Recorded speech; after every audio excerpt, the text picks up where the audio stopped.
Baik, kita datang kepada pekabaran jemaat yang keempat, jemaat Tiatira. Namun sebelumnya terima kasih untuk lagu pujian dari jemaat Taman Pasadena ya.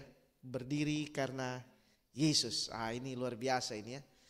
Ini biasanya kalau dinyanyikan di acara atau seremoni-seremoni tertentu, mereka akan pakai seragam seakan-akan seperti seorang militer, kemudian berdiri tegap dan betul-betul menyatakan siap berdiri ya. Ini luar biasa ya. Baik, kita datang kepada jemaat Tiatira. Sebelum kita membaca firman Tuhan ini, mari kita tunduk kepala sejenak dan kita berdoa kembali. Bapa kami dalam kerajaan sorga, malam hari ini kami rindu Tuhan berbicara kepada kami semua, agar mana kami mengerti apa yang menjadi rencana Tuhan dan campur tangan-Mu di dalam sejarah umat manusia, khususnya perlindungan dan tuntunan Tuhan bagi umat-umat-Mu dalam perjalanan sejarah. Kami percaya sebagaimana Allah masa lalu menolong umat-umat-Mu, kami pun saat ini akan ditolong oleh Tuhan. Berkati pertemuan kami malam hari ini, kami serahkan semuanya ke dalam tangan-Mu saat kami membaca lembaran-lembaran firman Tuhan. Di dalam nama Yesus Juru Selamat dan Penebus kami. Amin. Baik, mari kita buka Alkitab kita. Dan sekarang kita datang ke Wahyu pasal 2 mulai ayat yang ke-18.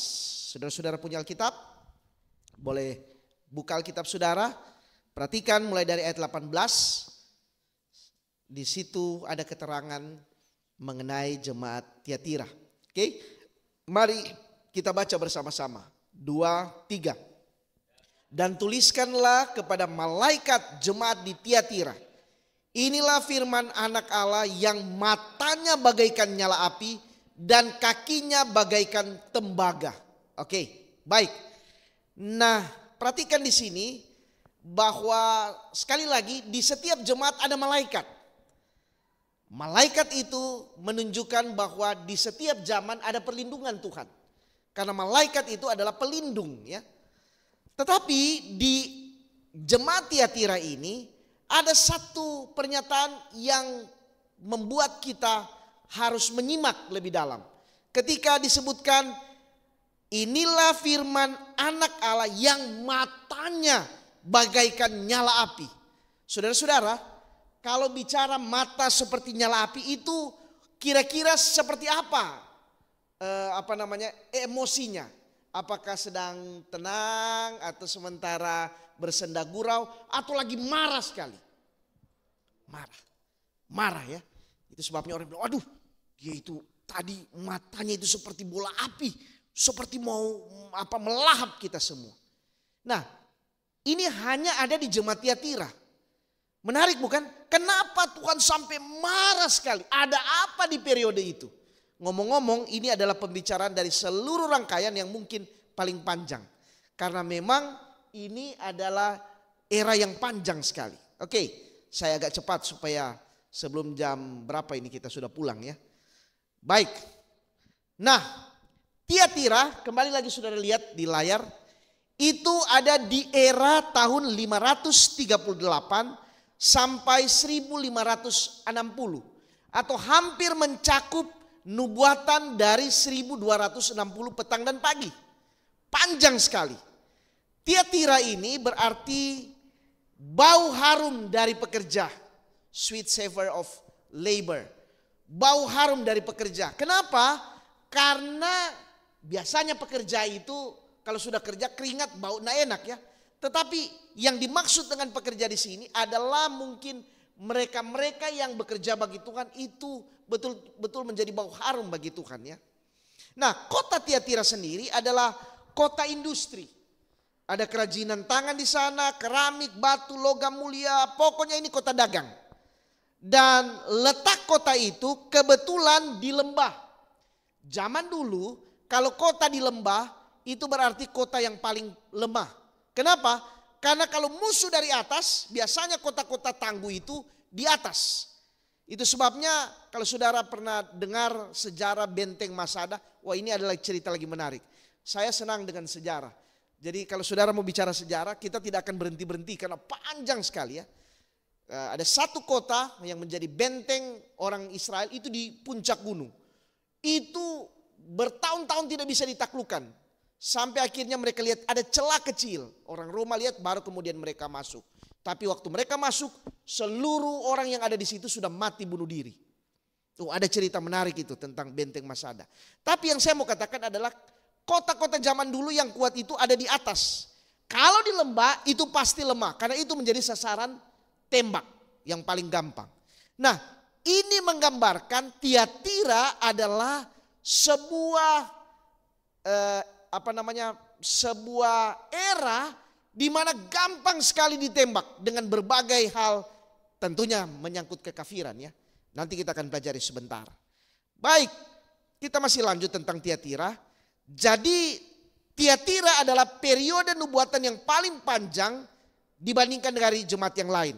Dan Tiatira lah yang paling panjang isi suratnya. Keras, amaran untuk bertobat di sana.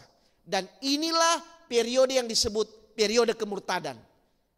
Periode ini. Nah, bicara tentang Tiatira yang identik dengan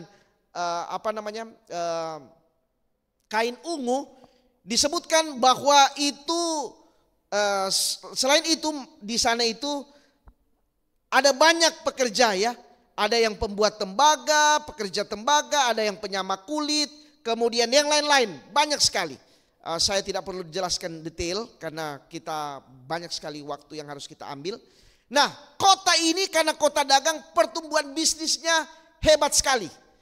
Hebat sekali. Sehingga karena bisnis maju, kerohanian justru yang menurun. Dewa utama mereka sama seperti setiap kota yang saya sudah jelaskan. Kalau tadi malam kota Pergamus apa dewanya? Zeus. Nah, kalau di sini dewa Apollo dan Dewi Artemis. Dan bisnis mereka banyak berhubungan dengan penyembahan dewa-dewi ini. Dan yang menarik, bisnis prostitusi itu paling hebat di sana. Kenapa? Bukan hanya karena legal. Prostitusi dianggap sebagai ritual agama. Itu sebabnya saya beberapa malam yang lalu katakan bahwa kebiasaan seks massal itu adalah kebiasaan kafir dulu. Dewi Artemis kalau mau disembah, maka umat-umat penyembahnya datang di kuil, kemudian sudah ada imam-imam wanita di sana yang memang sengaja menjajakan dirinya untuk dipakai oleh orang-orang. Mereka anggap itu bukan hanya sekedar kenikmatan fisik, tapi itu adalah bagian ritual penyembahan. Itu sebabnya kenapa bertahun-tahun gereja, baik gereja induk, saya sebut gereja induk ya, saudara mengerti istilah gereja induk ya. Gereja induk maupun Protestan tidak pernah memakai perempuan sebagai pemimpin. Kenapa? Karena identik di sana. Ada sejarah masa lalu di belakang. Imam-imam di tempat-tempat kekafiran. Nah, namun demikian orang Kristen dikucilkan di daerah ini. Karena selain memang Kristen ini aneh, juga banyak sekali larangan, bukan? Orang Kristen tidak boleh ini, tidak boleh itu ya. Baik. Nah, di dewa utama Tiatira itu adalah dewa Apollo, the son of God. Jadi sun God, bukan son of God, sun God, jadi dewa matahari. Nah, dewi yang sepadan, yang memiliki dewi yang sepadan dengan Apollo yaitu Artemis, yang saya sudah jelaskan. Lalu ini adalah batu, ini jam kuno. Jam kuno yang biasa dipakai oleh orang-orang kuno untuk melihat matahari. Pada waktu tertentu, disitulah mereka akan berhenti dan menyembah. Ingat, penyembahan matahari itu sudah dari kuno sekali. Dari zaman Musa, itu dewa matahari namanya Dewa Ra. Itu sebabnya kenapa di dalam Kejadian pasal 1 disebutkan di situ hari, karena sering kita kalau ada pelajaran tentang pembahasan hari keempat itu ada bulan, bintang dan lain sebagainya. Kemudian orang berdiskusi, apakah memang baru hari itu diciptakan bulan dan bintang? Apakah tidak ada? Saudara-saudara, panjang ceritanya, tetapi penekanan yang ditulis oleh Musa adalah bahwa apa yang disembah oleh orang Mesir itu sesungguhnya adalah ciptaan dari Allah. Itu maksud kenapa Musa harus tulis di situ bahwa matahari, bintang, bulan dan lain sebagainya itu hanyalah ciptaan dari Allah. Dari Mesir diteruskan ke Babylon, Medo Parsi, Yunani, datang ke zaman Roma, di era Tiatira tetap matahari itu seakan-akan Tuhan bagi mereka. Nah, saya juga skip ini karena kalau mau bicara ini tidak habis-habis. Saya banyak sekali bahan untuk cerita ini tapi saya cut karena panjang sekali bahan ini. Nah, oke, sekarang kita buka Kisah pasal 6 ayat 13-14. Ini salah satu ayat yang menunjukkan bahwa sampai pada zaman murid-murid, maksudnya rasul-rasul, perbaktian itu tetap hari Sabat. Oke? Pada hari Sabat kami keluar ke pintu gerbang kota Filipi, kami mencusur tepi sungai dan menemukan tempat sembahyang Yahudi yang sudah kami duga ada di situ. Setelah duduk kami berbicara kepada perempuan-perempuan yang ada berkumpul di situ.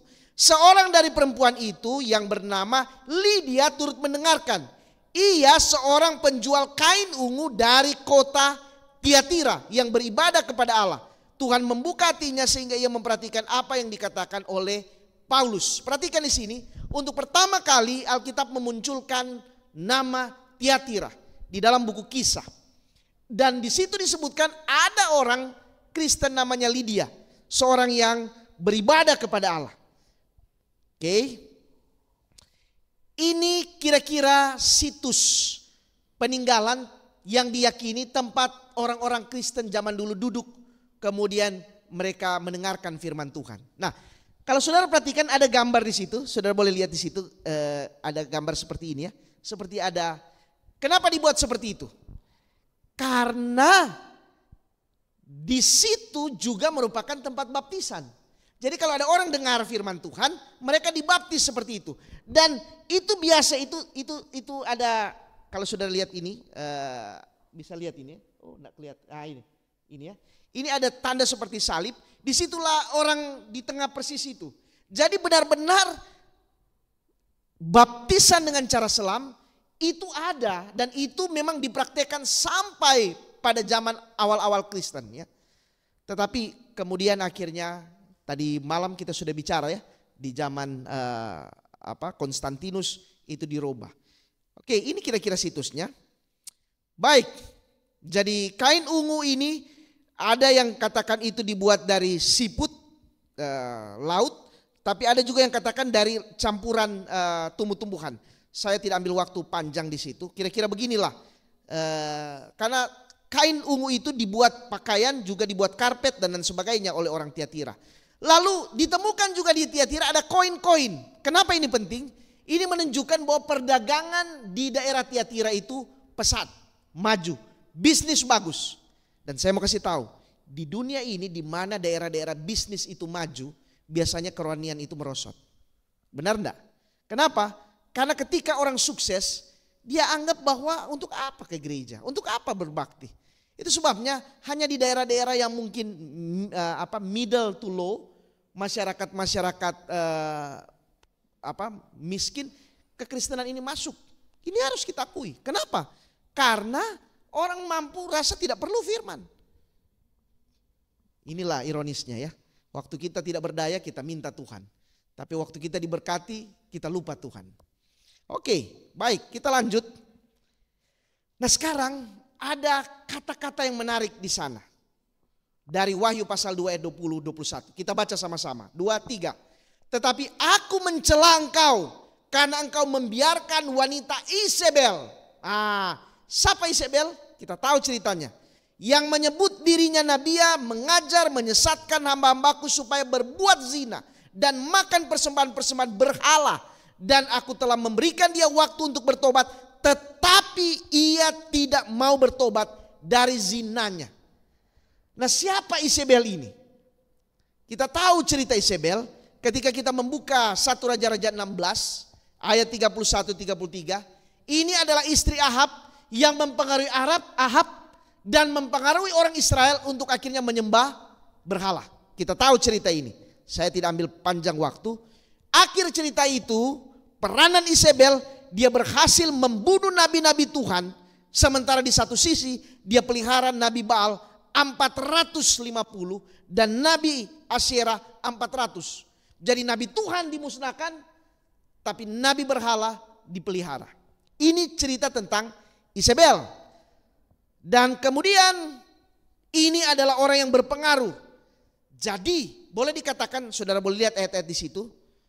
Ada satu ayat yang bilang begini. Sesungguhnya tidak pernah ada orang seperti Ahab yang memperbudak diri dengan melakukan apa yang jahat di mata Tuhan, karena ia telah dibujuk oleh Isabel istrinya. Jadi Isabel mempengaruhi Ahab. Oke? Jadi kesalahan terbesar Isabel adalah membawa kekafiran bagi umat Tuhan. Oke? Itu yang harus kita mengerti.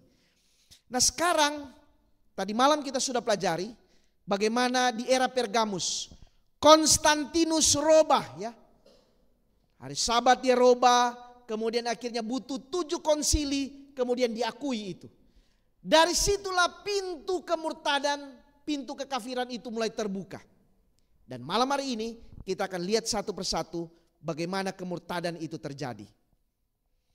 Mulai 538 Justianus serahkan kekuasaan karena dia sudah tidak mampu. Dia bilang, oke, sekarang gereja yang kelola negara ini. Dan mulailah waktu itu terjadi apa yang disebut degradasi spiritual di seluruh Eropa. Sekarang mari kita lihat apa yang terjadi di era The Dark of Ages. Di era itu juga muncul kekuatan Muslim. Apa peranannya? Nanti sebentar kita akan lihat. Bahkan terjadi perang salib. Nanti kita akan lihat. Mudah-mudahan kita cepat ya. Nah, salah satu monumen yang mungkin bisa dilihat antara kekristenan dan Muslim itu menjadi penguasa adalah peninggalan yang ada di Turki. Ini menarik. Di tahun 537 sampai 1453 ini adalah gereja. Namanya Hagia Sophia. Karena ini dibuat oleh Konstantinus.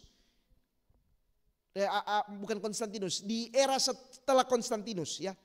Hagia Sophia. Lalu selanjutnya dari tahun 1400 sampai 1453 sampai 1900-an ini jadi masjid. Menarik ya. Itu sebabnya saudara ketika masuk ke bangunan itu, di sisi lain saudara akan lihat gambar-gambar Yesus, perawan Maria, rasul-rasul dan lain-lain. Tapi dinding-dindingnya ada huruf-huruf yang kita kenal itu. Di mana-mana. Menarik sekali ya, menarik sekali. Kita akan bicara detail bagaimana pengaruh Muslim yang kuat waktu itu. Nah sekarang ini yang saya mau cerita. Apa yang terjadi di periode zaman kegelapan ini. Coba saudara lihat. Mulai ada doa bagi orang mati. Ingat Alkitab katakan orang mati tidak tahu apa-apa. Oke? Tapi ada doa orang mati. Ditiru dari mana ini? Dari ajaran kafir tentu saja. Mulai ada ajaran tentang api penyucian. Bahwa orang kalau masuk surga dia harus melalui dulu api penyucian. Kalau dia lolos dia masuk ke sana. Tapi kalau tidak dia hangus terbakar. Itu sebabnya karena doktrin inilah gereja dagangkan keselamatan itu. Supaya kamu bisa selamat bayar. Maka dijuallah surat pengampunan dosa. Indulgensia. Bayangkan itu ya. Supaya bisa masuk surga. Jadi orang bayangkan mau mati, dia bilang kepada istrinya, "Mama, sudah beli surat nak?" Dan istrinya katakan, "Belum." "Aduh, cepat beli. Saudara bisa bayangkan orang-orang waktu itu ya. Dan setelah beli, baru dia tarik napas panjang. Sudah masuk surga. Bayangkan saudara ya. Kemudian pemimpin gereja, doktrin pemimpin gereja tidak mungkin berdosa. Bayangkan ya. Tidak boleh, tidak berdosa. Itu kemudian ditegaskan tahun 1870. Cium kaki pemimpin adalah langkah pengampunan dosa. Bayangkan saudara di Jambati dari ini. Kalau saudara cium Pak Heri, maka saudara tidak berdosa. Luar biasa kalau begitu ya. Ya, lalu kemudian baptisan percik. Mulai saya sudah jelaskan. Penyembahan kepada salib, patung orang suci. Peninggalan orang suci, pemujaan, sebentar saya akan tunjukkan, pemujaan terhadap orang-orang kudus, hidup selibat, hidup jadi biarawan. Kemudian rosario, doa tasbih, Doa tasbih ini ditiru oleh orang Hindu. Doa tasbih seperti ini. Kemudian penjualan surat pengampunan dosa yang saya tadi sampaikan. Dan lebih celaka lagi, Alkitab dianggap sebagai buku terlarang. Nah, ini menarik. Alkitab yang seharusnya jadi pedoman sekarang dianggap buku terlarang. Dan yang diterima dan dibaca itu hanya perintah-perintah gereja. Dalam hal ini melalui paus. Tidak ada yang lain. Jadi saudara bisa bayangkan 1000 tahun lebih Alkitab itu lenyap. Tidak ada. Buku apokrifa ditambah di dalam Alkitab. Padahal itu semua adalah berita-berita palsu, pekabaran palsu. Tapi yang paling mencolok adalah mereka jadikan Bunda Maria itu menjadi setara Allah. Itu yang paling luar biasa. Sekarang saya akan tunjukkan kepada saudara-saudara beberapa hal. Jadi pemujaan kepada orang-orang kudus dianggap sebagai penolong. Saya sudah katakan bahwa dulunya dewa-dewi kan. Karena orang Roma menyembah dewa-dewi. Banyak sekali. Saya kasih contoh. Contoh ya. Kebiasaan minta orang kudus. Ini kebiasaan kafir. Di zaman Babylon mereka punya kurang lebih 5.000 dewa-dewi yang disembah. Kemudian ini diturunkan ke kerajaan selanjutnya. Dewa-dewi ini dianggap pelindung kehidupan, membantu manusia setiap hari. Banyak orang suci, santo-santa yang diambil sebenarnya dari nama dewa-dewi kafir. Contoh, Victoria menjadi Santa Victoire. Sharon menjadi Santa Karenos. Artemis menjadi Santa Artemidos. Ini semua kafir semua. Dewi Bridget, anak dewa matahari, menjadi Santa Bridget. Dan kemudian kuil-kuil, semua akhirnya tempat pemujaan menjadi biara-biara yang dijaga oleh suster-suster dan padri lainnya. Oke, saya kasih contoh. Ini orang Mesir, ini ada banyak sekali dewi. Oke? Dewi Amun, Bes, Hathor, Heket, aduh panjang kalau kita mau cerita. Pokoknya panjang, banyak sekali mereka. Macam-macam. Ini Mesir, zaman Mesir. Kemudian datang ke Greka.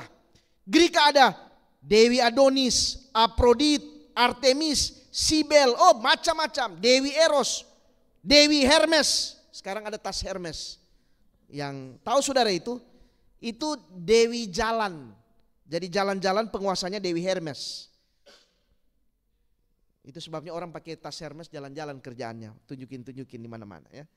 Banyak sekali. Nah, orang Roma ada lagi dewi. Saya tidak bicara dewa ini. Ini dewi saja. Dewi Bonadea, Carmenta, Diana, Veronia, Flora, Juno. Oh, banyak sekali. Dewi-dewi. Nah, sekarang semua dewa-dewi ini masuk ke dalam gereja dan hanya ganti nama. Jadi akhirnya orang tidak mencari Tuhan. Saya kasih contoh ini. Coba saudara bayangkan. Kalau saudara kena rematik. Ingat-ingat. Oh itu penguasanya Santo Yohanes. Jadi saudara akan berdoa. Santo Yohanes sembuhkan saya. Karena rematik. Jangan salah sebut. Ntar nanti rematik enggak sembuh. Digigit anjing. Santo Hubert. Digigit ular. Santa Hilary. Buta. Rafael. Kalau kanker. Santa Peregrine. Kejang-kejang, tuli, oh pokoknya macam-macam sini. Kerongkongan, Santo Blaise, macam-macam. Jadi bayangkan hidup ini hanya hafal-hafal santo, santa. Sedangkan tante dan om kita tidak bisa hafal, ini mau santa-santa. Tapi wajib, kalau sakit tidak sembuh.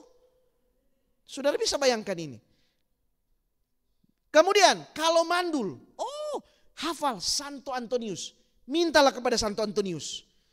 Kalau saudara imigran mau cari keselamatan, mintalah kepada Santo Francis. Pokoknya di sini nama-nama yang harus mereka hafal. Masuk ke dalam gereja. Di mana Tuhan? Kalau seandainya doa itu dialamatkan kepada Santo-Santa ini. Oke. Mana lagi? Tanggal-tanggal bahkan dihafal. Mana yang cocok dengan ulang tahun saudara? Sebenarnya saya panjang sekali ini, cuman saya singkat-singkat. Mana yang cocok dengan saudara? Saudara 20 Januari, oh itu atlet. Pas namanya Santo Sebastian. Namakanlah anak saudara Sebastian. Dan seterusnya dan seterusnya. Mei. Ini banyak sekali. Tinggal kasih cocok, mana yang cocok dengan ulang tahun saudara. Oke. Dan kemudian bukan hanya sekedar hafal. Santo Santa itu patungnya masuk ke dalam gereja. Jadi saudara bisa bayangkan, gereja itu penuh dengan patung. Saudara lihat, ini gereja, patung. Saudara lihat ini. Tetapi yang paling menyolok dari semuanya adalah menempatkan Maria sebagai oknum yang suci, disembah setara dengan Allah. Ini bukan siapa-siapa saudara-saudara. Kok tiba-tiba harus disembah?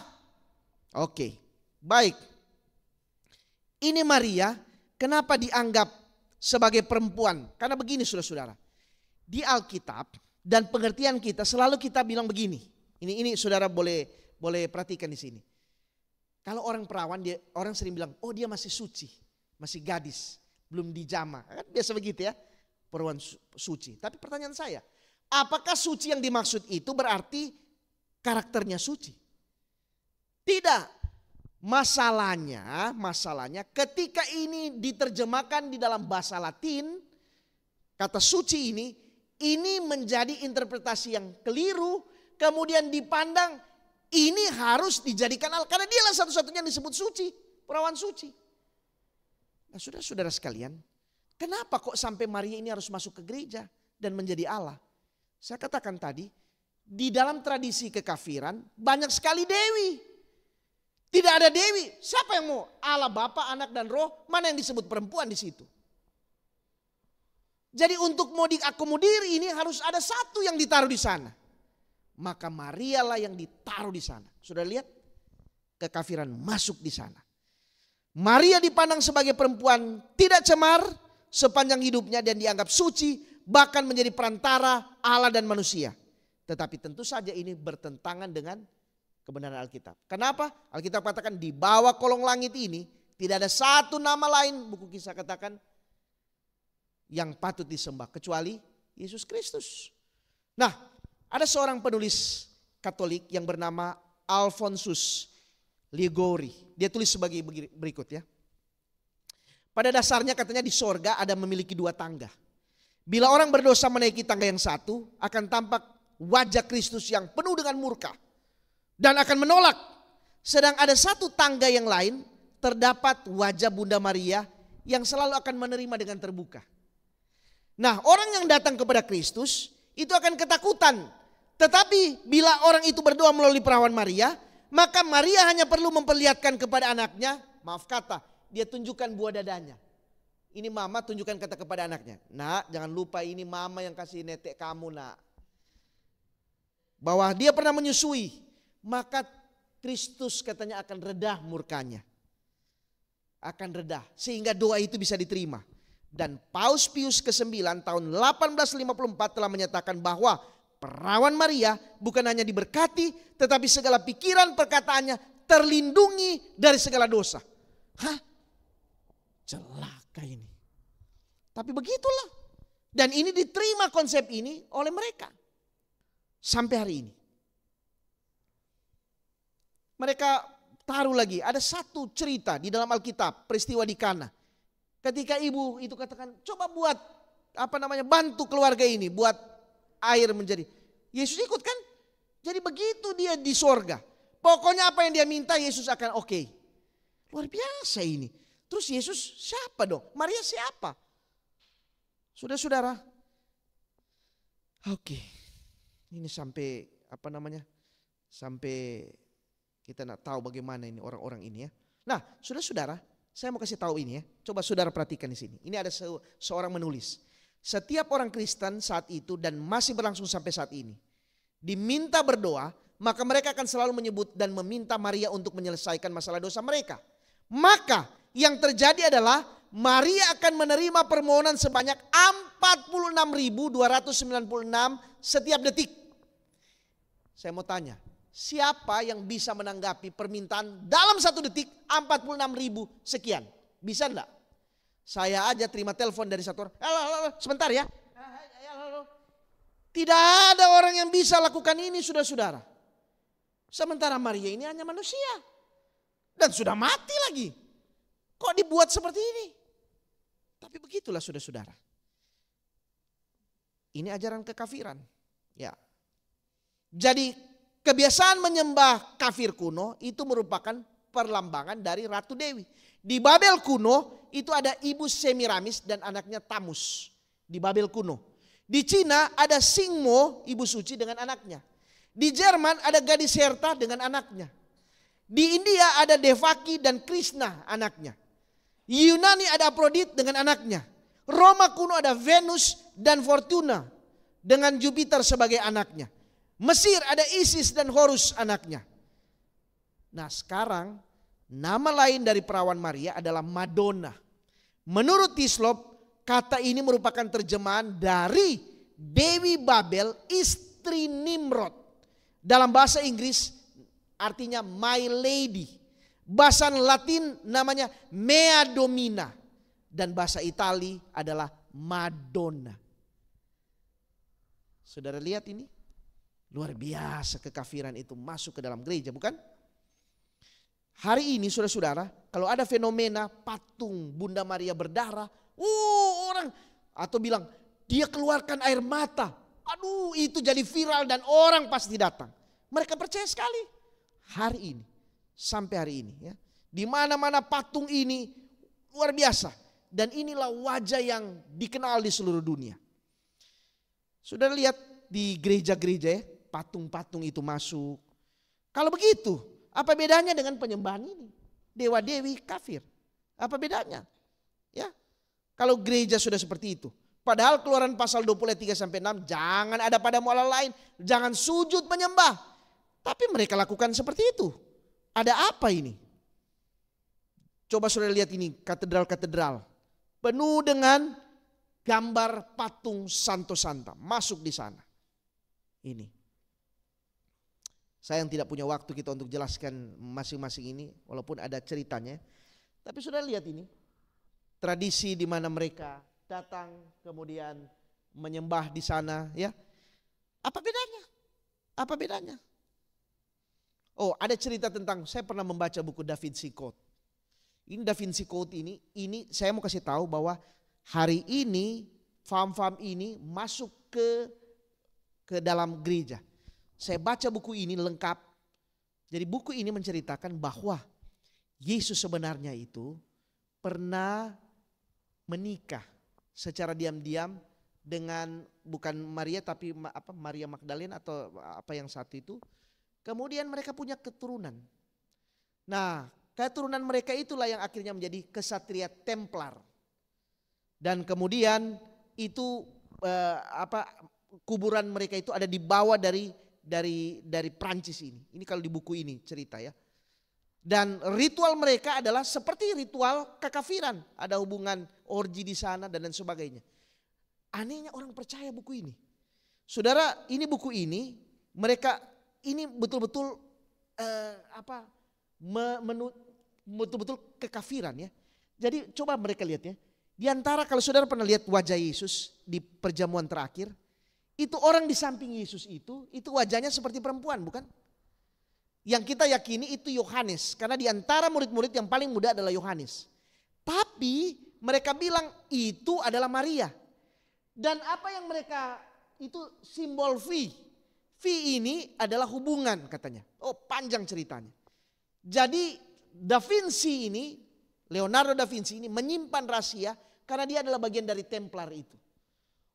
Macam-macam. Tapi saudara-saudara, hari ini fam-fam begini ini masuk. Difilmkan, diviralkan, macam-macam. Saya tidak punya waktu untuk cerita lebih detail ini. Nah sekarang saudara-saudara, bagaimana keadaan umat-umat yang setia? Jadi waktu itu gereja kuasai semuanya. Tidak ada Alkitab, tidak ada ritual-ritual seperti ritual Kristen awal. Yang ada hanyalah penyembahan-penyembahan yang tadi kepada kepada dewa-dewi, tapi dalam bentuk santo-santa dan lain sebagainya.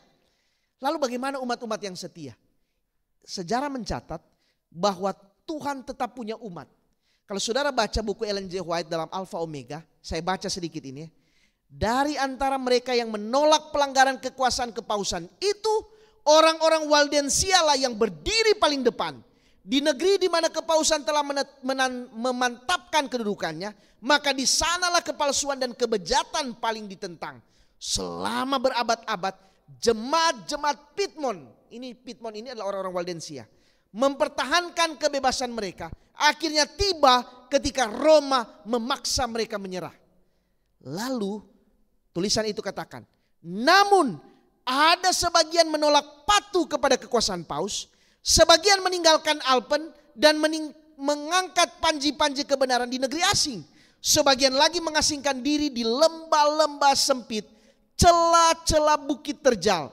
Di tempat-tempat ini mereka memelihara kebebasan mereka menyembah Allah, menolak menyembah patung karena dianggap sebagai pemujaan terhadap berhala, dan yang memelihara sabat yang benar.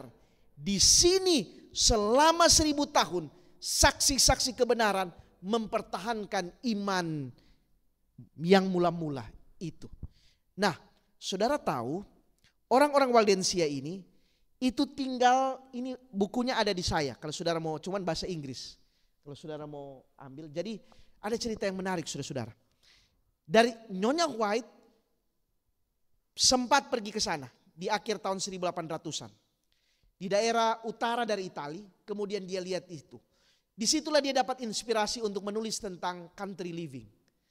Jadi begini saudara-saudara, memang orang-orang Kristen waktu itu mereka sembunyi di celah-celah gunung, di daerah batu-batu supaya tidak dikejar.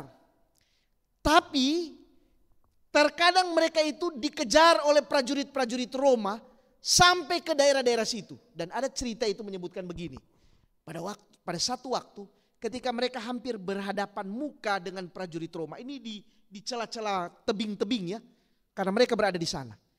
Tiba-tiba kabut turun. Lalu waktu kabut turun, kabut ini anehnya hanya datang ke prajurit Roma. Sementara di pihak mereka tetap terang benderang. Dan kabut itu tebal. Orang Roma kebingungan, mereka jalan, akhirnya satu persatu jatuh di celah-celah tebing itu dan mati. Ya siapa nak mau mati tebing yang terjal saudara-saudara, mati di sana. Nah, orang-orang ini selama puluhan bahkan ratusan tahun, seperti yang kita pelajari di beberapa malam yang lalu, orang-orang yang bersembunyi di kubur-kubur di bawah tanah, ini mereka tinggal di gunung-gunung. Coba saudara lihat rumah-rumah mereka. Tinggal di sana mereka bercocok tanam, di sana mereka membesarkan anak. Kadang-kadang mereka turun ke kota, menyamar sebagai tukang pembuat sepatu atau jual barang-barang pertanian di kampung. Tapi waktu mereka jual, disitulah mereka berbicara tentang iman mereka. Tapi kalau ketahuan orang-orang ini, sadis hukuman mereka. Ini ada beberapa gambar. Jadi mereka ini berada di daerah situ, di utara dari Italia, dan mereka akhirnya menyebar di daerah-daerah itu sana. Ya, banyak sekali mereka itu ya. Orang-orang berasal dari sini kemudian mereka menyebar di sana. Nah, ini gambar bagaimana mereka itu dianiaya di zaman itu. Sudah lihat, dari atas menara mereka dilempar, dibuang dari bukit-bukit sana. Kemudian ada yang dibakar hidup-hidup. Ngeri saudara-saudara menjadi orang Kristen zaman itu. Dibuang di sana. Lalu kemudian ada juga, saudara lihat ini. Ini kuali di atas ini. Kemudian hanya diikat dan ditaruh hidup-hidup di sana. Ada lagi saudara lihat ini, di bawah ini. Ditusuk di bawah sini. Tembus sampai ke atas. Ada lagi saudara lihat ini anak-anak ini. Dibuka seperti ini, kemudian pedang dibelah. Bayangkan hanya dibuka seperti ini anak kita, kemudian dibelah perutnya tembus di sini.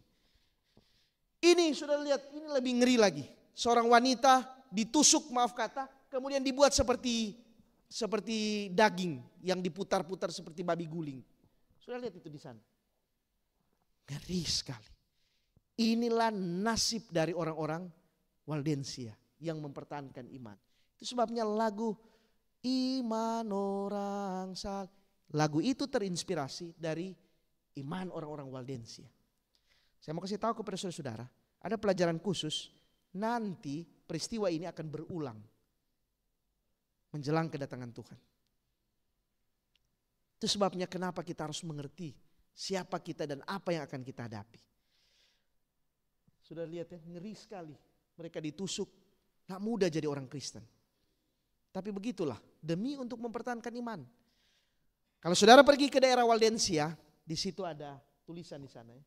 Bagaimana orang-orang di abad pertengahan ya, yang bisa bertahan. Mereka ada chapel di sana, mereka ada hidup sangat terpencil, terisolir. Tapi di sanalah iman mereka bertumbuh. Dan orang-orang inilah akhirnya bukan hanya menjadi penginjil, tapi menjadi pembawa-pembawa kebenaran di kelas-kelas dan akhirnya membawakan itu kepada banyak orang. Oke. Nah sekarang siapa yang bisa bendung kekuatan ini? Karena mereka kuasai Eropa. Ingat, semua raja di Eropa kalau mau naik takhta itu harus ada restu dari pemimpin gereja. Dengan kata lain, tidak ada negara di Eropa yang tidak dikuasai oleh mereka. Lalu siapa yang membendung mereka? Seakan-akan Tuhan tidak punya kuasa. Oh saudara-saudara, Tuhan sangat berkuasa. Mari kita buka di dalam Wahyu pasal 9. Wahyu pasal 9, maafkan ini agak sedikit panjang tapi saya berusaha supaya lebih cepat ya. Wahyu 9 dan Wahyu 9 ayat 1 dan 2 ada kata ini. Coba saudara perhatikan. Lalu malaikat yang kelima meniup sangkakalanya dan aku melihat sebuah bintang yang jatuh dari langit ke atas bumi. Dan kepadanya diberikan anak kunci lubang jurang maut. Ayat 1 dan 2, dua-dua menyebutkan istilah lubang jurang maut. Pertanyaan, saudara mengerti itu? Apa yang dimaksud dengan lubang jurang maut? Lubang jurang maut itu dalam bahasa Greka adalah abusos atau abisos. Abisos itu punya dua makna. Yang pertama lubang yang dalam. Yang seperti kita bisa bayangkan. Lubang yang dalam. Tapi itu juga bisa berarti padang yang tandus. Atau daerah gurun Arab yang mungkin luas itu. Yang kering dan tandus. Itu juga disebut abisos. Nah, dari sini kita dapat kunci nubuatan. Tentang bagaimana ada kekuasaan yang Tuhan pakai. Yang datang dari daerah ini. Kekuatan mana itu? Mari saya jelaskan kepada saudara pelan-pelan. Sekarang ayat 2 dan 3 tadi sudah disebut lubang jurang maut. Ayat 3 sebutkan dari asap itu berkeluaranlah belalang-belalang ke atas bumi dan kepada mereka diberikan kuasa sama seperti kuasa kalajengking di bumi. Baik, bicara tentang belalang-belalang ada beberapa tulisan yang menuliskan tentang sejarah Arab. Pada waktu pasukan ini menguasai, baik ketika dipimpin oleh Muhammad maupun dipimpin oleh khalifah-khalifah, kemudian datang ke kerajaan Ottoman di Turki, pasukan mereka banyak sekali. Dan ketika mereka berbaris di padang itu, nampak seperti katanya belalang. Banyak literatur menjuluki seperti itu. Persis seperti tulisan di dalam buku Wahyu. Bahwa kemunculan mereka seperti belalang. Jumlahnya banyak. Sekarang saya akan tunjukkan kepada saudara. Ini pasukan mereka. Nah, sekarang kita akan pelajari. Sebelum itu saya ulangi lagi. Coba saudara perhatikan ini ya. Tahun 538 itu adalah runtuhnya kekaisaran Roma dan bangkitnya kekuasaan gereja. 538. Ulang-ulang taruh di otak ini ya. 538. Sekarang 538 itu adalah awal dari nubuatan 1260 petang dan pagi. Oke. Nah, mari kita lihat sejarah dari lahirnya Muslim. Muhammad lahir tahun 571. Tepatnya tanggal 20 April 571. Ayahnya Abdullah meninggal beberapa minggu sebelum dia dilahirkan. Kemudian dia dititip pada seorang ibu yang bernama Halimah. Umur 6 tahun ibunya meninggal. Kemudian disusul 2 tahun kemudian kakeknya. Dan akhirnya dia diasuh oleh pamannya yang bernama Abu Talib. Miskin tapi murah hati. Beberapa literatur mengatakan bahwa kemungkinan besar Abu Talib ini adalah Nasrani. Dia tahu Alkitab dan dia ajarkan. Itu sebabnya mengapa di dalam Quran ada banyak nama-nama nabi yang ada di Alkitab. Saudara mengerti? Lot, Hawa, Musa, Daud, dan banyak sekali nama. Nama-nama itu bukan nama-nama dari daerah ini, tapi daerah Ibrani, Israel. Oke. Karena miskin, dia tidak bisa sekolah, sehingga dia tidak tahu menulis dan membaca. Kemudian dia datang dari suku Quraisy, suku yang paling kecil, tapi kuat, namun miskin. Dan akhirnya dia terbiasa untuk hidup berpetualang dan berdagang. Sejak dia kecil. Kira-kira beginilah pemandangan orang-orang berdagang zaman itu. Ya, saudara boleh lihat di sana. Nah, umur 25, dia melamar menjadi pembantu Siti Khadijah. Yang akhirnya, yang umurnya 15 tahun lebih tua, akhirnya menjadi istrinya. Sebagai pedagang, ingat, pedagang itu zaman itu bukan buka toko. Tapi dia akan bawa dagangannya dari satu daerah ke sini, ke sini, ke sini, ke sini, ke sini. Besar kemungkinan, beberapa literatur katakan, dia belajar banyak ilmu. Jadi ini orang cerdas. Dia belajar ilmu agama, sebagian dari orang Yahudi, sebagian dari orang Kristen. Dia berdagang dengan banyak orang. Coba saudara lihat, orang-orang berdagang itu tahu banyak hal. Karena untuk berdagang ya. Nah, tahun 611, menurut sejarah, dia terima khayal di Gua Hira.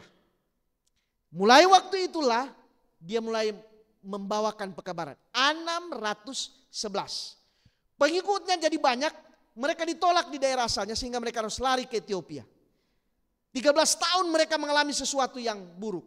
Tapi sejarah sana mengatakan bahwa dia dihiburkan dengan perjalanan menaiki burung burak. Ada cerita di sana ya. Dan 622 Muhammad dan pengikutnya kembali ke Medina yang jaraknya 322 dari Mekah.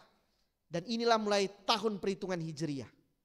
Dan kemudian perang terjadi setelah ini. Beberapa perang dan akhirnya dia menguasai Jazirah Arab. Jadi dia akhirnya menjadi penguasa baru di daerah Arab.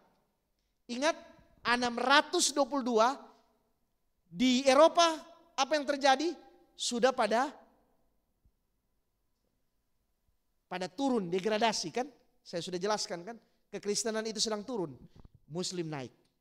Dan kemudian membawakan banyak hal yang mempengaruhi dunia. Nah, tahun 630 kota Mekah itu jatuh ke tangan pasukan muslim, pimpinan Muhammad. 10.000 orang muslim berbaris memasuki kota Mekah. Nah, ada cerita klasik menarik sekali. Ada orang yang bernama Hindun. Ini prajurit dari Mekah. Dia belah paman Muhammad yang namanya Hamzah. Dia belah perutnya, dia makan. Kalau orang dendam, ini kan bisa balas kan. Kan ini dia belah seperti ini. Dia mau tunjukkan bahwa dia ini orang yang kejam ya. Tapi dia makan jantungnya. Ini Hamzah ini dia makan, maksudnya ini Hindun ini dia makan jantung dari pamannya. Tapi waktu berhadapan dan ditaklukkan kota Mekah, orang ini diampuni oleh Muhammad. Nah, ini akhirnya mempengaruhi orang, akhirnya tertarik. Aduh, baik sekali. Di Eropa, Kristen itu sudah mulai kejam. Tapi ini baik hati sekali. Dan pelan-pelan mereka mulai kuasai. Nah, sekarang kita kembali ke Alkitab. Di Wahyu pasal 9 ada kata-kata begini. Dan kepada mereka dipesankan supaya mereka jangan merusakkan rumput-rumput di bumi, tumbuh-tumbuhan ataupun pohon-pohon. Melainkan hanya manusia yang tidak memakai meterai Allah di dahinya. Dan mereka diperkenankan bukan untuk membunuh manusia, melainkan hanya menyiksa mereka 5 bulan lamanya. Dan siksaan itu seperti siksaan kalajengking apabila menyengat manusia. Benar, persis kata-kata nubuatan ini pada waktu pasukan ini menyerang Eropa atau menguasai Asia. Ingat, mereka itu hanya dari daerah kecil di Mekah. Kemudian mereka kuasai Iran, Irak itu dulu ada daerah Kristen. Turki itu dulu ada daerah Kristen. Mereka kuasai di sana.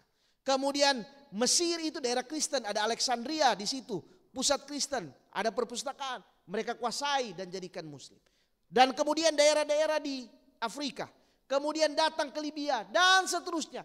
Pendek kata akhirnya sampai ke Spanyol, sampai ke Prancis perbatasan, mereka kuasai itu. Kenapa? Pola pendekatan mereka beda dengan Kristen zaman itu. Pada waktu menyerang pasukan ini Muhammad pesan begini, jangan aniaya penduduk yang tidak berdaya atau sakit. Jangan rusakkan rumah penduduk yang tidak mampu membuat perlawanan. Jangan merusak sumber-sumber kehidupan seperti pohon yang berbuah. Jangan merusakkan pohon kurma. Siapa nak mau? Di sana kejam, di sini baik hati. Simpati datang ke sini. Seorang yang bernama Gibbon dalam History of Decline and Fall of Roman, dia tulis begini. Pada waktu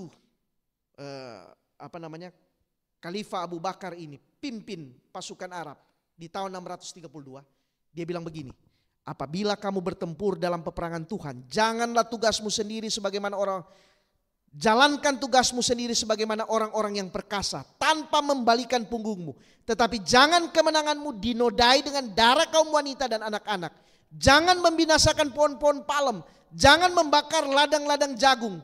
Jangan menebang pohon-pohon atau melakukan tindakan mencelakakan binatang ternak. Hanyalah yang kamu makan boleh dibunuh. Bila mana kamu membuat satu perjanjian atau pembicaraan, peganglah hal itu dengan sebaik-baiknya. Dan tetaplah berlaku sesuai dengan perkataanmu. Apabila kamu bergerak maju, kamu akan menemukan orang-orang yang beragama yang tinggal dengan tenang di biara-biara. Ini Kristen ini ya. Dan anjurkan kepada mereka supaya menyembah Allah seperti itu. Biarkanlah mereka sendiri dan janganlah membunuh mereka atau menghancurkan biara mereka. Dan kamu akan menemukan orang lain yang tinggal di rumah sembahyang setan yang telah mencukur gundul kepalanya. Inilah biara-biara yang mungkin Buddha atau enggak tahu lah ya. Hendaklah engkau dengan pasti memecahkan tengkorak mereka dan jangan memberi ampun kepada mereka sebelum mereka mengakui mengikuti Muhammad dan membayar pajak. Saudara-saudara, ingat tadi saya sudah tunjukkan Eropa waktu itu sudah menyembah banyak dewa melalui orang-orang suci itu. Dan datanglah Muslim dengan pekabaran la ilaha illallah. Tidak ada Allah lain selain Allah. Pada satu sisi itu benar. Tidak ada Allah lain memang. Di Eropa sudah banyak Allah. Tahukah saudara, Arablah yang mengembalikan peradaban yang hilang di Eropa oleh karena degradasi rohani yang ada di Eropa. Banyak sekali literatur yang boleh saya bagikan tentang hal ini, tetapi waktu kita terbatas. Nah, untuk menunjukkan identitas bahwa mereka benar-benar adalah mereka, bahwa ini adalah nubuatan yang digenapi oleh pasukan-pasukan ini, Wahyu pasal 9 ayat 7 bilang begini, dan rupa belalang-belalang itu sama seperti kuda yang disiapkan untuk peperangan. Ada kata kuda, ingat bicara kuda yang terbiasa untuk perang, tidak ada di dunia ini yang sehebat kuda-kuda Arab. Di dunia ini. Nah, dan di atas kepala mereka ada sesuatu yang menyerupai mahkota emas. Muka mereka seperti muka manusia. Rambut mereka seperti rambut perempuan. Dan gigi mereka seperti gigi singa. Dan dada mereka seperti baju zirah. Dan bunyi sayap mereka bagaikan bunyi kereta-kereta yang ditarik banyak kuda yang sedang lari ke medan peperangan. Lihat ini. Rambut katanya seperti, apa ini maksudnya? Seperti mahkota. Ini adalah bentuk prajurit yang memakai sorban. Sudah lihat ini. Lebih jelas lagi mungkin ini. Inilah pasukan-pasukan Arab yang bertempur. Nah, saudara-saudara sekalian,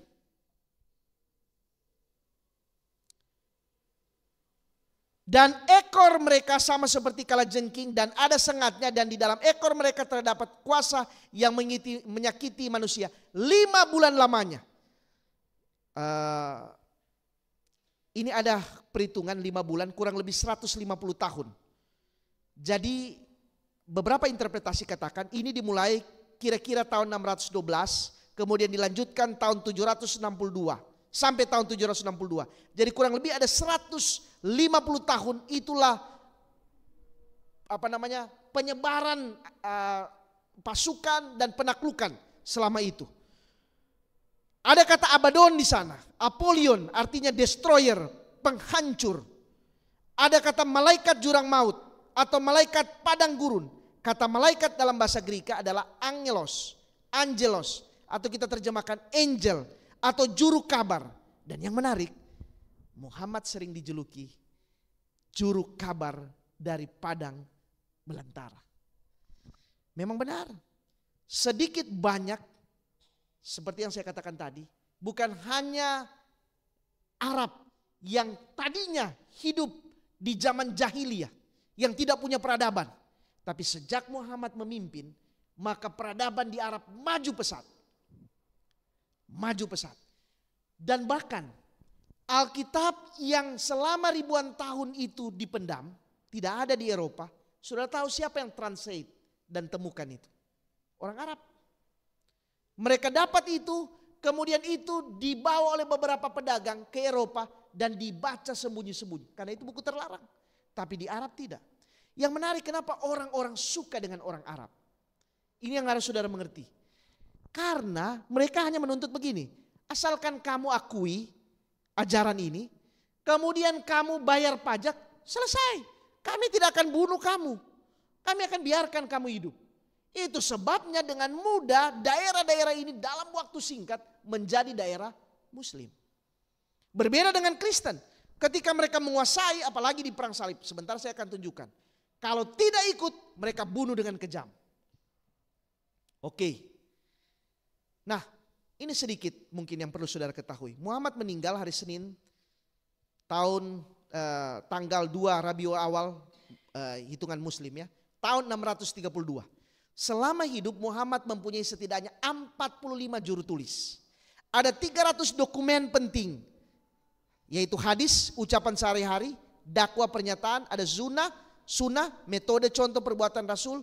Dan Al-Quran sendiri adalah tulisan yang diyakini sebagai perkataan Allah selama 23 tahun kepada Muhammad. Sayangnya, semua ini ditulis setelah beliau wafat.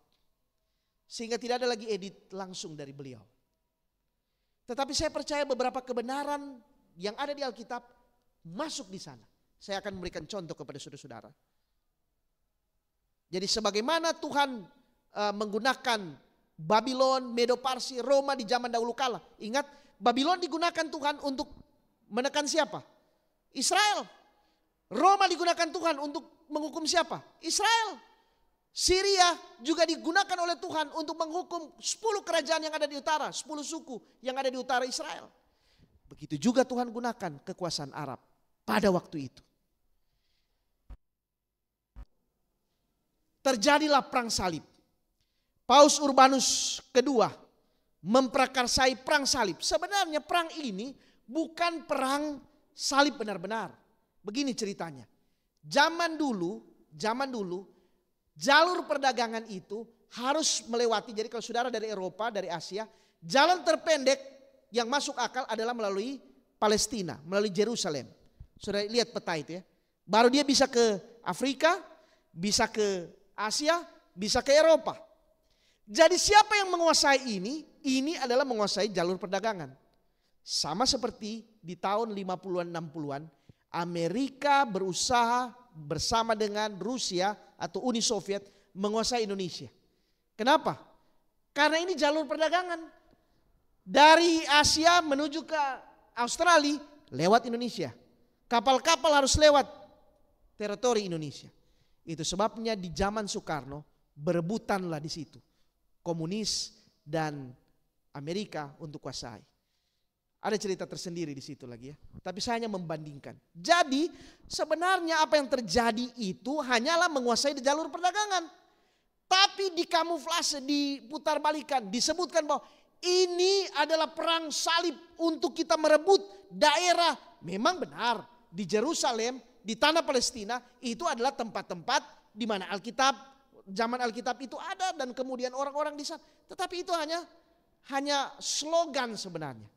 Lalu Paus Urbanus pidato, dan di akhir pidato dia bilang begini, Deus levolt, Tuhan mengendaki. Benar Tuhan kehendaki? Tidak. Dalam sejarah perang salib, kebanyakan kala adalah pasukan Kristen.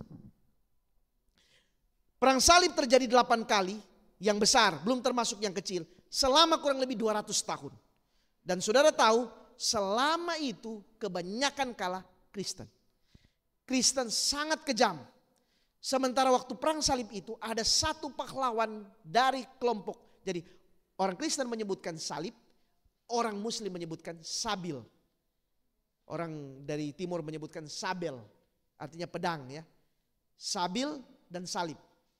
Saudara tahu, di pasukan Muslim ada satu penguasa, pemimpin perang yang terhormat, namanya Sultan Saladin. Pernah dengar? Ada film yang terkenal itu, Sultan Saladin. Memang benar, setiap kali dia taklukan, dia adalah orang yang menjaga disiplin, di mana kalau orang itu menyerah, biarkanlah dia hidup. Jadi standar manusiawi itu, standar hak asasi manusia, dia junjung tinggi. Sementara di Eropa ada raja Richard Hati Singa, namanya Richard the Lion dari Inggris. Kemudian ada beberapa raja yang lain. Mereka itu begitu dapat mereka bunuh dan lain sebagainya. Walaupun demikian katanya beberapa dari pemimpin-pemimpin Eropa justru bersahabat dengan Sultan Saladin ini. Tetapi sejarah mengatakan kemudian pandangan orang Muslim terhadap Kristen mulai waktu itu buruk. Karena dianggap kejam. Sementara di sisi yang lain perang itu memakan banyak korban di pihak Kristen. Tahu saudara, pernah satu waktu dalam peperangan itu pasukan Kristen yang tidak lagi mampu, dia kirim anak-anak untuk berperang. Sejarah mencatat itu. Tentu saja mati di sana. Dan memang sengaja dibuat seperti itu. Sangat tidak masuk akal di zaman itu. Tapi begitulah yang terjadi. Ini kira-kira pasukan Muslim sampai sekarang. Jadi saudara-saudara, kembali lagi. Muslim membuka wawasan Eropa yang gelap di era abad ke-8. Muslim membuka banyak kebenaran yang dilupakan kekristenan selama abad ke-8. Dan Muslim mengarahkan kekristenan pada periode reformasi di Eropa. Nah, coba saudara lihat peta ini. Ini adalah periode pada waktu penyebaran kekristenan yang di sebelah sana. Tetapi setelah tahun 300, kemudian yang terakhir 500, Kristen berhenti menyebarkan ajarannya. Yang terjadi sebaliknya, Muslim memperluas daerahnya. Jadi ini yang saya mau katakan. Ketika kita berhenti menginjil, ya, itu justru menjadi ancaman bagi kita. Menginjil bukan hanya menyebarkan, tetapi ini adalah usaha untuk kita membawakan kebenaran. Saya tidak bicara lagi detail tentang hal itu, nanti mungkin di waktu yang lain. Nah, dari fakta sejarah ini, saya mau katakan kekristenan harus berterima kasih kepada kaum Muslim. Pada abad pertengahan, kenapa? Karena mereka mengingatkan kekristenan akan kebenaran penting bahwa Tuhan itulah pencipta satu-satunya yang harus disembah dan dihormati manusia. Dan ajaran bahwa Tuhan satu-satunya yang harus disembah dan dihormati disebarkan di mana-mana oleh mereka. Saya akan menunjukkan kepada saudara-saudara beberapa hal. Jadi mulai tahun 321 sampai penyerahan kekuasaan sipil kepada gereja tahun 538, kekristenan ini bukan lagi berbakti pada hari Sabat, pada hari ke-7. Bukan lagi Kristen yang murni seperti abad pertama yang kita bahas pada jemaat Efesus dan Smyrna.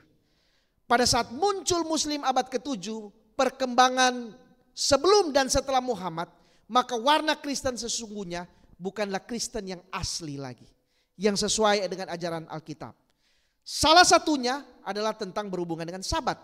Sabat adalah hari di mana Tuhan ingin dihormati sebagai pencipta oleh manusia, itu diabaikan justru oleh umat-umat Tuhan. Dengan tidak menghormati Sabat, berarti manusia tidak menghormati Tuhan sebagai pencipta. Markus 2 ayat 27 katakan hari Sabat dia jadikan untuk manusia. Dan sebagai manusia wajib kita untuk menghormati, menyucikan Sabat. Dan pada waktu abad ke-8 Sabat itu tidak lagi dihormati. Sementara saudara-saudara, Sabat itu penting. Ini adalah kebenaran Alkitab. Luar biasanya lagi di Quran masuk tentang Sabat. Paling sedikit ada 3 ayat.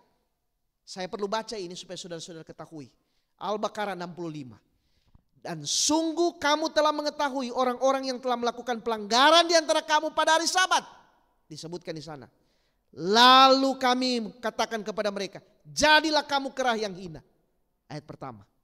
Ayat kedua, An-Nisa 47. Wahai orang-orang yang telah diberi kitab, berimanlah kamu kepada apa yang kami turunkan, yaitu Quran. Yang telah membenarkan kitab yang ada pada kamu, sebelum kami mengubah wajah-wajahmu. Lalu kami putar ke belakang.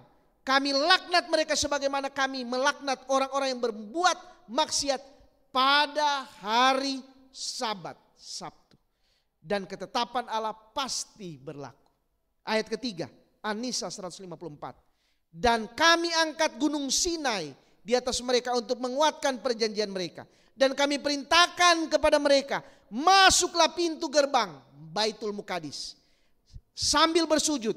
Dan kami perintahkan pula kepada mereka, jangan kamu melanggar peraturan mengenai hari Sabat. Menarik. Tuhan gunakan kekuasaan ini pada abad pertengahan untuk menyadarkan orang Kristen. Bukan hanya itu ayat-ayat mengenai Yesus ada di sana. Coba saudara lihat ayat-ayat ini mengatakan. Al-Imran ayat 45. Isa berkuasa di dunia dan akhirat. An-Nisa 159. Hari kiamat Isa akan turun ke dunia sebagai hakim. Al-Imran 49. Isa adalah pencipta. Al-Imran 55. Isa lebih tinggi. Maryam 34. Ucapannya adalah kebenaran. Al-Muminun 50. Isa memiliki kebesaran. Az-Zukhruf 61. Isa mempersiapkan kiamat. Saudara-saudara, padahal di abad pertengahan kekristenan sama sekali lupa tentang Isa, Yesus. Karena semua digantikan oleh orang-orang kudus yang tadi saya sebutkan. Kabur. Tapi Tuhan gunakan kekuasaan ini untuk tunjukkan siapa Isa dan siapa hari Sabat. Apakah ini kebetulan? Tidak, saya rasa. Tuhan yang mengatur semua ini. Jadi saudara lihat, di satu sisi ada kelompok kecil orang Waldensia yang pertahankan Sabat. Dan di sisi yang lain justru lawan dari Kristen yang mengangkat kembali Isa dan Sabat. Lalu siapa yang melanjutkan obor ini? Disinilah kita harus mengerti bahwa gereja Advent ini adalah gereja yang meneruskan kebenaran itu dari abad ke abad. Yang dilupakan. Saudara harus mengingat ini supaya kita tahu, jangan ragu-ragu jadi orang Advent. Kita ini adalah gereja yang betul-betul sesuai dengan apa yang Tuhan. Ini sudah saya bahas bahwa bukan kebetulan. Saudara tahu, di tahun 1840 ada teori tentang binatang raksasa, dinosaurus. Seakan-akan mengatakan bahwa di dunia ini ada satu waktu di mana yang berkuasa adalah binatang. Di tahun 1859 muncul The Origin of Species dari Charles Darwin. Tapi gereja Advent muncul 4 tahun sesudah itu, 1863. Tanggal 20 Mei. Hari Jumat nanti ya. Dan hari Sabat nanti kita akan merayakan ulang tahun gereja ke-160. Luar biasa gereja kita. Ingat Al-Baqarah katakan jadilah kerah. Dan evolusi katakan kalau kamu atau kita semua ini tidak ada pencipta. Yang ada nenek moyang kita adalah kerah. Pas. Cocok. Luar biasa. Apakah ini kebetulan? Tidak, saya rasa. Tuhan yang mengatur semuanya. Jadi, saudara tahu, mulai dari tahun 630 sampai 1700-an, Muslim itu dia kuasai dunia. Seakan-akan dia menjadi seteru yang sebanding. Ingat, zaman itu boleh dikatakan hanya 2 kekuatan besar. Kristen, Eropa, dan Muslim dari Jazirah Arab. Belakangan baru ada blok barat, Amerika, blok timur, Uni Soviet. Dan sekarang ini masih ada sisa-sisanya. Tapi waktu itu seperti itulah kekuatannya. Meterai kelima. Di dalam Wahyu pasal 6. Ini enggak teraneh. Wahyu pasal 6.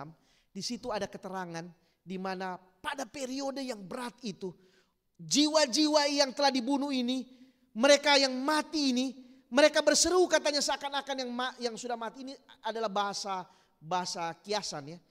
Mereka berseru dengan suara nyaring katanya, berapa lama lagi ya Tuhan yang penguasa yang kudus dan benar, Engkau tidak menghakimi dan tidak membalaskan darah kami. Karena ingat banyak sekali orang mati waktu itu. Tuhan berapa lama lagi? Dan kemudian Tuhan akhirnya bertindak. Saudara-saudara, tidak ada yang bisa atur sejarah kecuali Tuhan sendiri. Tidak ada. Ayat 24 dari Wahyu pasal 2. Tetapi kepada kamu, maaf saya ini sudah lewat 20 menit. Kita terus sedikit ya. Karena saya katakan tadi ini agak panjang tapi saya usahakan kita cepat ini. Kepada kamu yaitu orang-orang lain di Tiatira yang tidak mengikuti ajaran itu dan tidak menyelidiki apa yang mereka sebut seluk-beluk iblis. Aku berkata aku tidak mau menangguhkan beban lain kepadamu. Jadi ada orang yang tidak ikut ajaran ini. Saudara, sejarah mencatat benar. Setelah kaum muslim muncul, baru kemudian terjadi reformasi di Eropa. Muncullah, ini di periode Tiatira. Muncullah Martin Luther tahun 1400-an. John Calvin tahun 1500-an. Kemudian John Huss 1415. Aduh, banyak cerita yang menarik sebenarnya. Tapi waktu kita terbatas ya. Dibakar, waduh, saudara boleh cari di Google bagaimana orang-orang ini mati. Kemudian Jerome dari Prague, Cekoslovakia, mati juga dibakar, dikutuk, dibakar sebagai bidat. Kemudian di tempat yang sama dengan John Huss pada tanggal 30 Mei 1416. Dan ini kata-katanya yang menarik. Jiwaku ada di dalam nyala api ini, kuserahkan kepadamu Kristus. Ini betul-betul seperti lagu yang kita nyanyikan. Iman orang saleh kekal. Meskipun aniaya. Tapi kita belum dianiaya, kita sudah mau keluar gereja banyak. Hanya karena tidak jadi ketua, tidak disalam pada hari Sabat, kita memang betul-betul nanti hari Sabat kita bicara pada waktu di periode Laodikia. Betul-betul kita ini lemah sekali. Beda dengan di era Tiatira. Kalau tahan memang tahan ya. Oke. Dan yang paling terkenal adalah ketika Martin Luther tanggal 31 Oktober. Itu sebabnya tanggal 31 Oktober selama 500 tahun dipandang sebagai hari Protestan, reformasi gereja. Martin Luther taruh 95 dalil menentang gereja Katolik dan taruh di gereja Wittenberg. Kenapa? Karena dia tentang itu surat pengampunan dosa. Dia tentang itu bahwa Paus itu tidak berdosa. Dia tentang itu bahwa keselamatan hanya melalui perbuatan. Dia tentang itu semua. Dia tentang apa yang harus disampaikan itu harus melalui gereja. Itu sebabnya dia sampaikan 3 hal. Inti dari ajaran Luther ada 3. Sola gratia, hanya oleh kasih karunia. Sola scriptura, hanya oleh apa? Alkitab, dan hanya Alkitab yang menjadi dasar. Dan sola fide, hanya oleh iman. Sola gratia, sola scriptura, sola fide.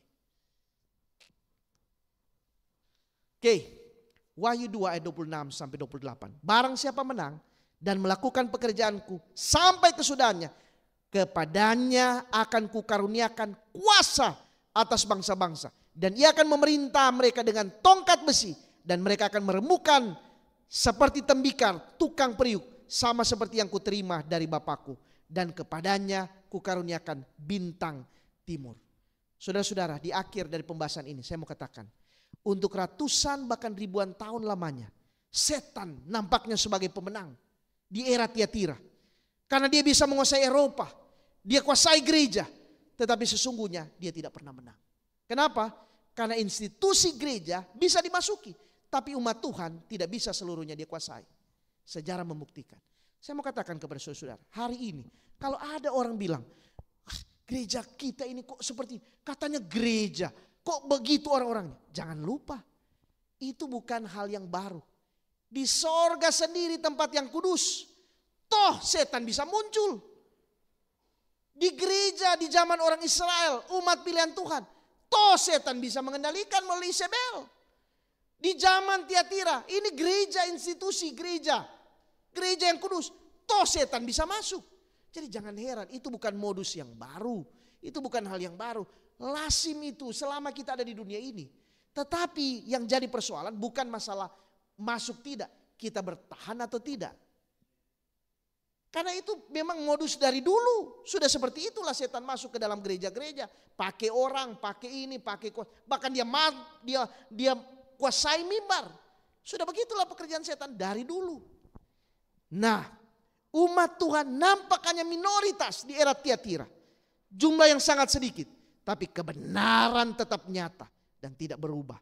Oleh setan, tidak bisa dirubah oleh setan atau siapapun. Amin. Saya tutup dengan cerita ini. Satu kali ada satu sekolah di Amerika. Sekolah TK, anak-anak kecil. Ada anak-anak perempuan, ada anak laki-laki. Mereka sementara belajar di ruang kelas, tiba-tiba ada kelinci kecil masuk. Masuk di dalam situ. Waduh, anak-anak ini langsung heboh. Mereka lari sana sini mau tangkap akan kelinci itu.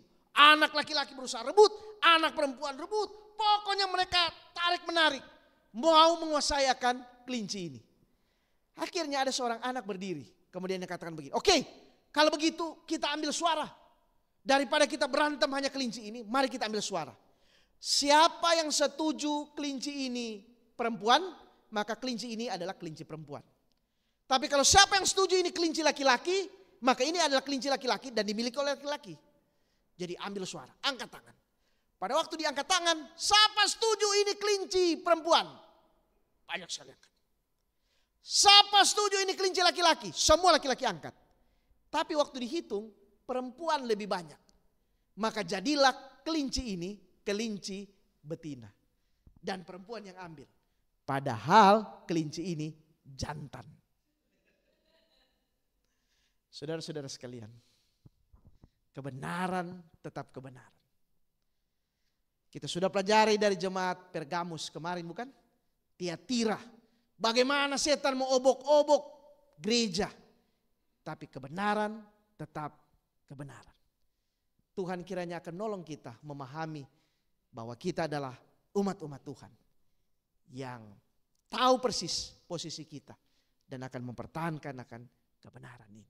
Mari kita tunduk kepala dan kita berdoa. Bapa kami dalam kerajaan sorga, di akhir dari pembahasan ini kami sangat bersyukur oleh karena Tuhan membuka pikiran kami. Betapa dalam sejarah yang panjang setan berusaha untuk menguasai umat-umat Tuhan dan mengubahkan kebenaran dengan kepalsuan. Tetapi Tuhan tetap menunjukkan kekuasaan-Mu. Tuhan memelihara umat-umat-Mu. Tuhan juga memelihara kebenaran dengan begitu luar biasa. Sadarlah kami Tuhan bahwa kami adalah umat yang sisa, yang Tuhan persiapkan bukan hanya untuk menyambut kedatangan Tuhan, tetapi juga untuk menyatakan kebenaran ini kepada banyak orang. Tuhan, berkatilah kami semua, tolonglah kami semua. Bila mana kami pulang ke tempat kami masing-masing, Tuhan akan sertai kami hingga kami boleh istirahat malam hari ini dan besok boleh datang kembali ke tempat ini untuk menyelesaikan pembahasan kami. Tuhan, terima kasih Tuhan atas berkat dan janji penyertaan-Mu. Kami berdoa sambil mengucap syukur di dalam nama Yesus, Juru Selamat dan Penebus kami. Amin.